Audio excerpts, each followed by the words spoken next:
प्रिय मित्रों, ये बिल्कुल सही और सटीक कहना है या कथन है कि बिना युद्ध के विजय प्राप्त नहीं होती और बिना जख्म के, बिना घाव के कोई युद्ध नहीं होता।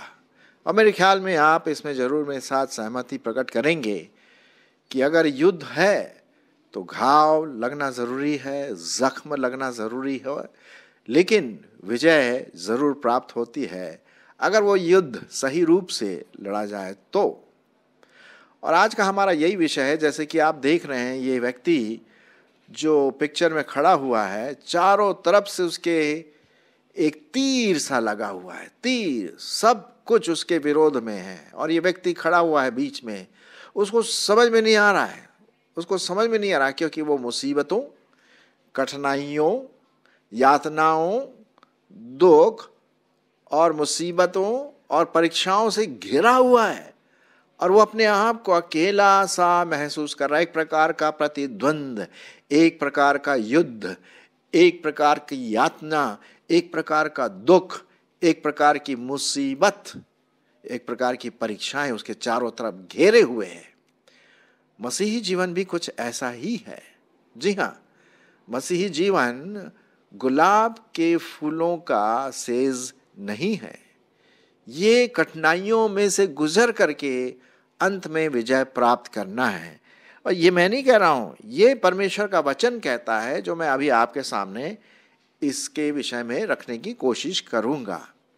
सो आइए आज हम देखें कि किस प्रकार से जो परेशानियां हैं, मुसीबत हैं, परीक्षाएं हैं, कठिनाइयां हैं, यातनाएं हैं, दुख हैं, मिसअंडरस्टैंडिंग है, जो भी है, वो हमें और परिपक्व करती हैं और प्रभु में स्थिर करती हैं, यदि हम अपने आप में निराश ना हो। ये तो आना जरूरी। भाई देखिए ना, जब मनुष्य जन्म लेता है, शुरू में बच्चा बहुत तंदुरुस्त होता है, सब खेलते हैं, स्वस्थ होता है, सब चीज़ें मिलती, लेकिन धीरे धीरे जैसे वो बढ़ता है उसको बीमारियां लगती हैं, उसके सामने कई बातें आती हैं, कमज़ोर होता है, डॉक्टर के पास जाना पड़ता है। उसी प्रकार से हमें भी आत्मिक परीक्षाओं में, मुसीबतों में से गुजरने की ज़रूरत है।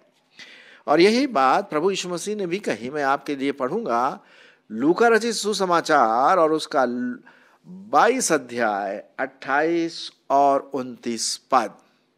सुनिए परमेश्वर का वचन क्या कहता है। परमेश्वर का वचन कहता है, परंतु तुम वो हो जो मेरी परीक्षाओं में लगातार मेरे साथ रहे, और जैसे मेरे पिता ने मेरे लिए एक राज्य ठहराया है, वैसे ही मैं भी तुम्हारे लिए ठहराता हूं, ताकि तुम मेरे राज्य में मेरी मेज पर खाओ पियो, वरन सिंहासनों पर बैठकर इज़राइल के 12 गोत्रों का न्याय करो। सो हम यहां पर देखते हैं कि हमारे उद्धारकर्ता प्रभु परमेश्वर, वो भी कितनी कठिनाइयों से गुजरा, वो भी परीक्षाओं से गुजरा, वो भी दुख मुसीबत से गुजरा, वो भी मिसअंडरस्टैंडिंग से गुजरा, वो भी यातनाओं से गुजरा। और वो चाहता है कि हम जो उसके चेले हैं, जब मौका आए तो हमें भी वैसा ही स्थिर बने रहना है। तो हम देखते हैं मेरे प्रियो कि परमेश्वर का वचन बहुत सटीक रीति से कहता है, यदि मसीह जीवन में हमें आगे बढ़ना है तो ज़रूर है कि हम उसमें आगे बढ़ते हुए एक जयवंत जीवन प्राप्त कर सकें। आइए हम कुछ पदों को इसमें देखेंगे। जैसा प्रभु यीशु मसीह के बारे में हमने देखा, दूसरी बात हम देखते हैं, हम पढ़ते हैं प्रेरितों के काम उसका 14 अध्याय और 22 पद। प्रेरितों के काम उसका 14 अध्याय और 22 पद क्या लिखा हुआ है? और चेलों के मन को स्थिर करते रहे और यह उपदेश देते रहे कि विश्वास में बने रहो। और यह कहते थे, हमें बड़े क्लेश उठाकर परमेश्वर के राज्य में प्रवेश करना होगा।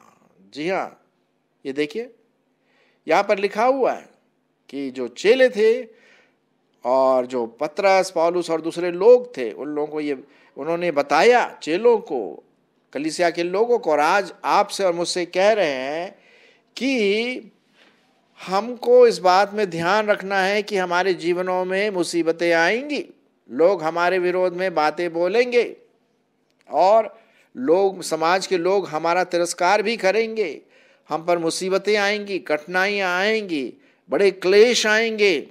हमें उन क्लेशों को झेलने के लिए तैयार रहना है, क्योंकि यही बात यहाँ पर हम पढ़ते हैं। और चेलों के मन को स्थिर करते रहे और यह उपदेश देते थे कि विश्वास में कैसे रहो, दृढ़ बने रहो। जैसे देखिए यहाँ पर ये जो व्यक्ति खड़ा हुआ है नीले कलर में, वो स्थिर खड़ा है, वो परेशानी जरूर उसके चारों तरफ आ रही है, वो लाल घेरे से घिरा हुआ है, मुसीबतों से घिरा हुआ है और एरो, तीर उसके चारों तरफ से आ रही है, लेकिन हमें प्रभु में स्थिर बने रहना है, चाहे हमें क्लेश भी उठाना पड़े, क्योंकि परमेश्वर के राज्य में अगर प्रवेश करना है तो क्लेश उठा करके जाना है।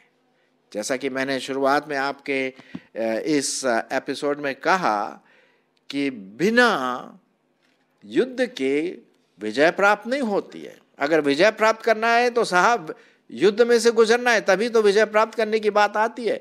और अगर हम युद्ध में शामिल हैं तो जरूर है कि जख्म भी हों, जरूर है कि घाव हों, लेकिन उन घावों को, उन जख्मों को परमेश्वर हील करने में हमारी सहायता करता है, ताकि हम मजबूत और स्थिर बने रहें। दूसरा थेसलोनियों उसका पहला अध्याय 4 और 5 पद। दूसरा थेसलोनियों उसका पहला अध्याय और उसका 4 और 5 पद। देखिए क्या लिखा हुआ है, बहुत इंटरेस्टिंग बात यहाँ पर लिखी हुई है जो मैं आपके सामने पढ़ना मांगता हूँ। दूसरा थेसलोनियों को और उसका पहला अध्याय 4 और 5 पद। सुनिए परमेश्वर का वचन क्या कहता है। यहाँ तक कि हम आप परमेश्वर की कलीसिया में तुम्हारे विषय में घमंड करते हैं कि जितने उपद्रव और क्लेश तुम सहते हो, उन सब में तुम्हारा धीरज और विश्वास प्रकट होता है, और यह परमेश्वर के सच्चे न्याय का स्पष्ट प्रमाण है कि तुम परमेश्वर के राज्य के योग्य ठहरो, जिसके लिए तुम दुख भी उठाते हो।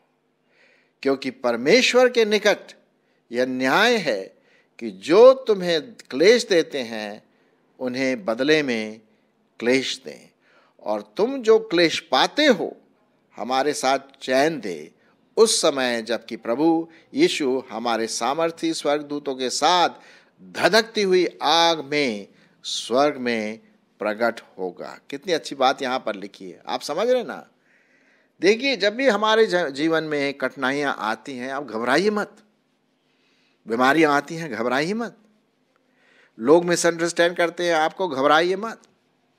अन्य जाति आपको उल्टा सीधा बोलती हैं, अरे ये तो बाहर के लोग हैं, ईसाई लोग हैं, ये हैं वो हैं, उल्टी सीधी बात बोलते हैं। आप घबराइए मत, क्योंकि परमेश्वर का वचन कहता है ये लोग करेंगे, क्लेश देंगे, चाहे वो शारीरिक क्लेश हो, मानसिक क्लेश हो या किसी और प्रकार का क्लेश क्यों ना हो, यातनाएं देंगे और हमको इसको लेना है। एक विश्वासी होने के नाते हमें इसको स्वीकार करना है, इसके अलावा और कोई दूसरा चारा नहीं है। परमेश्वर का वचन तो यही कहता है, और लिखा हुआ है जैसे कि दूसरा थेसलोनियों पहला अध्याय 4 में, यहाँ तक कि हम आप परमेश्वर की कलीसिया में तुम्हारे विषय में क्या करते हैं, घमंड करते हैं। क्यों घमंड करते हैं? क्योंकि जो उपद्रव तुम सहते हो, जो क्लेश तुम सहते हो, उन सब में तुम्हारा धीरज और विश्वास प्रकट होता है। आपको पता है कि ये जो चीजें हमारे विरोध में आती हैं, ये हमारे विश्वास को परखने के लिए होती है। मैं आपके लिए पढ़ूंगा पहला पतरस और उसका 4 अध्याय। आप शायद जानते भी होंगे, लेकिन फिर भी मैं पढ़ूंगा। पहला पतरस 4 अध्याय और 12 पद। सुनिए, बिल्कुल सही बात लिखा हुआ।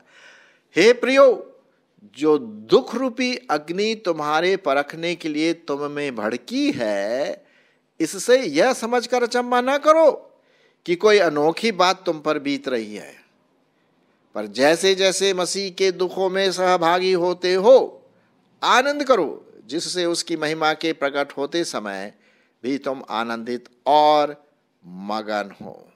ठीक है ना। तो यहाँ पर हम देखते हैं कि हमें आनंदित होना है जब हम परमेश्वर के साथ उसके दुखों में सहभागी होते हैं। प्रभु यीशु मसीह के साथ जो दुख हो सहा, अगर थोड़ा सा वो अंगार या छिटकना हमारे ऊपर आता है, कोई बात नहीं, क्योंकि हमारे लिए परमेश्वर ने एक ऐसी मेज लगा रखी है, एक ऐसा स्वर्ग रखा है जो उन लोगों के लिए है जो प्रभु के लिए दुख और तकलीफ, मुसीबतें, यातनाएं सहते रहते हैं। जी हाँ, तो आप घबराइए नहीं जब आप मुसीबतों और कठिनाइयों से घिरा। मैं कई बार मेरे जीवन में ऐसी बातें आती है और कभी कभी प्रश्न जरूर उठता है, इसमें कोई शक की बात नहीं है कि प्रश्न जरूर उठता है कि यार मेरे साथ ही ऐसा क्यों हुआ। अय्यूब को ले लीजिए, उसके साथ भी कई मुसीबत तकलीफ आई, लेकिन उसने प्रभु को कभी ऐसे परमेश्वर के प्रति पाप नहीं किया, लिखा हुआ है, बल्कि उसने परमेश्वर को कहा भैया प्रभु ने जो दिया उसने लिया, उसका नाम धन्य हो। क्या बात है। तो ये जब हम दुख, कठिनाइयों, तकलीफ, मुसीबतों से, बीमारियों से, फाइनेंशियल तंगियों से, पैसों की कमी हो या और भी दूसरी बातें हैं जो हमारे लिए बड़ा यातना का कारण है, दुख का कारण है, परीक्षा का कारण है, धन्यवाद दो प्रभु को, धन्यवाद प्रभु को। अब यूसुफ जो था, आप जानते हैं यूसुफ के बारे में, उसके भाइयों ने कितना उसको परेशान किया, बहुत परेशान किया, मार डालने तक के लिए तैयार थे वो, लेकिन वो चुपचाप रहा। अंत में परमेश्वर ने उसको क्या किया? आशीष दिया, आशीष दिया। तो हमारे विश्वास में भी हम क्या बने रहें? इस व्यक्ति के समान जैसे खड़ा हुआ है, हम भी अपने विश्वास में पक्के बने रहें, तब तो बात बनती है। जी हाँ, तो यहाँ पर लिखा हुआ है, हम घमंड करते हैं कि तुम्हारा विश्वास क्या है? बढ़ता जाता है और प्रभु में तुम पक्के होते जाते हो, आपस में प्रेम करते हो। लोग उपद्रव करते हैं यार, क्लेश करते हैं, कोई बात नहीं, सहना है, धीरज से सहना है। और ये परमेश्वर के सच्चे न्याय का स्पष्ट प्रमाण है। 5वां पद में पढ़ रहा हूं कि तुम परमेश्वर के राज्य के योग्य ठहरो, जिसके लिए तुम दुख भी उठाते हो। हाँ, क्या बात है। अब पौलुस, कितना दुख उसने उठाया। साधु सुंदर सिंह, उसने कितना दुख उठाया। पंडिता रामाबाई, उसने कितना दुख उठाया। विलियम कैरी, कितना दुख उठाया। ग्राहम स्टेन, जिसको जिंदा जला दिया गया, और उसके 2 बच्चे, कितना दुख उठाया। उसकी पत्नी कितना दुख उठाई। और भी ऐसे कई लोग हैं। मेरे प्रियो, ये चीज़ें इसलिए तो हमारे जीवन में आती है कि हम अपने विश्वास में क्या हो जाएं? पक्के बने रहें प्रभु की महिमा के लिए, तब तो बात बनती है ना। जी हाँ, चलिए आगे बढ़ते हैं और देखते हैं परमेश्वर के वचन में क्या लिखा हुआ है। 2 तिमोथी 2 अध्याय 3 और 12। 2 तिमोथी और उसका 2 अध्याय और 3 पद और उसका 12 पद। सुनिए क्या लिखा हुआ। तिमोथी को पौलुस ने अपने बेटे के रूप में लिखा हुआ, आत्मिक बेटे के रूप में। ठीक है। मसीह यीशु के अच्छे योद्धा के समान, अच्छे योद्धा के समान मेरे साथ दुख उठा। मसीह यीशु के अच्छे योद्धा के समान, अच्छे युद्ध लड़ने वाले मेरे साथ क्या कर? दुख उठा। भाई बड़ा मुश्किल होता है इसको, इस पद को पचाने के लिए, लेकिन ऐसा लिखा हुआ है, ऐसा परमेश्वर के वचन में लिखा हुआ है। 12वां पद में क्या लिखा है? यदि हम धीरज से सहते रहेंगे तो उसके साथ राज्य भी करेंगे। यदि हम उसका इनकार करेंगे तो वो भी हमारा इनकार करेगा। यदि हम विश्वासघाती भी हो तो भी वो विश्वास योग्य बना रहता है, क्योंकि वह अपने आप का इनकार नहीं कर सकता। मेरे प्रियो, मेरे भाई बहनों, क्या आपके जीवन में मुसीबत, दुख मुसीबत आ रही है, कठिनाइयां आ रही हैं, फाइनेंशियल डिफिकल्टी आ रही है, दुख आ रहा है, मुसीबतें आ रही हैं, मुसीबतों से घेरे हुए हैं, परीक्षाओं से आप चारों तरफ घिरे हुए हैं? मुझे नहीं पता, मेरे जीवन में कभी कभी ऐसा आने लगता है एकदम से, और मैं क्या करूं, मैं क्या करूं, एक समस्या आ जाती। अब मैंने सीख रहा हूं कि स्थिर बने रहो, निराश ना हो। हाँ, निराशा आ जाती, बट भाई देखो, अगर हम सरकमस्टेंसेस की ओर ध्यान देंगे तो क्या होगा, हम गिरेंगे पानी में, जैसे पतरस गिरने वाला था। लेकिन यीशु मसीह ने क्या कहा, मेरी ओर देख, मेरी ओर देख, तब वो सीट ठीक से चलने लगा। आइए हम यीशु मसीह की ओर ताकते हुए दुख सहें। जो भी दुख हमारे लिए परमेश्वर लाता है अपनी मर्जी के अनुसार, ठीक है। अच्छा, 12 पद में और यहाँ लिखा हुआ है कि हम सहते रहें, उस दुख को सहते रहें, और जैसे जैसे हम सहते हैं हमें धीरज उत्पन्न होता है, पेशेंस, हाँ, पेशेंस उत्पन्न होता है, धीरज उत्पन्न होता है। और ये बात परमेश्वर का वचन साफ रीति से यहाँ पर कहता है, ठीक है। इब्रानियों की पत्री उसका 12 अध्याय और 2 पद सुनिए क्या लिखा हुआ है। इब्रानियों की पत्री 12 अध्याय 2 पद, और विश्वास के कर्ता और सिद्ध करने वाले यीशु की ओर ताकते रहें, जिसने उस आनंद के लिए जो उसके आगे धरा था, लज्जा की कुछ चिंता न करके क्रूस का दुख सहा और सिंहासन पर परमेश्वर के दाहिने हाथ जा बैठा।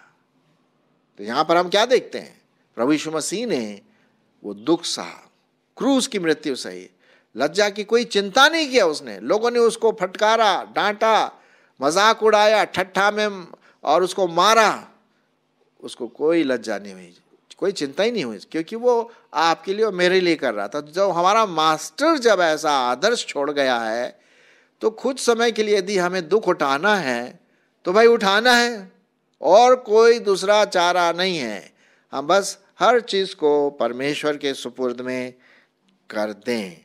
मेरा अपना ऐसा विचार है, ठीक है।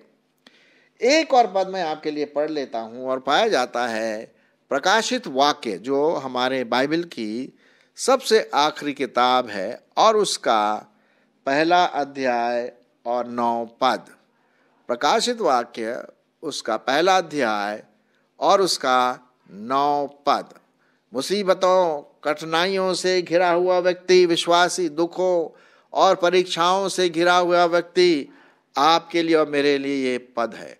मैं यूहन्ना, जो तुम्हारा भाई और यीशु के क्लेश, राज्य और धीरज में तुम्हारा सहभागी हूं, परमेश्वर के वचन और यीशु मसीह की गवाही के कारण पतमुस नामक टापू में था। कौन है ये यूहन्ना, जिसने परमेश्वर का वचन जो कि पाया जाता है प्रकाशित वाक्य, उसको लिखा, और लिखा है कि यीशु के क्लेश में। इसका मतलब उसको बहुत क्लेश, यातनाएं सहनी पड़ी, और तब उसने, परमेश्वर ने उसको इस्तेमाल किया और हमारे पास प्रकाशित वाक्य आ गया।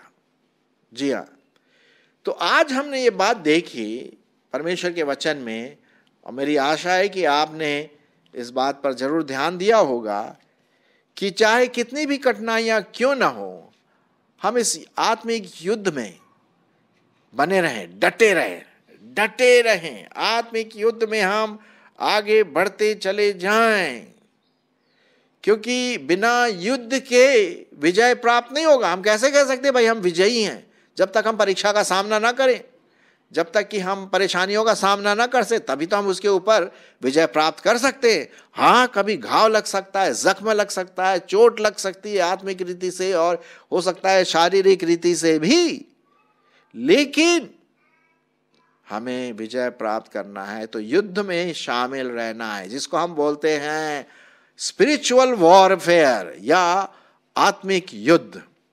और हमारा जो कैप्टन है अर्थात प्रभु यीशु मसीह, वो हमारी सहायता करता अपने पवित्र आत्मा के द्वारा।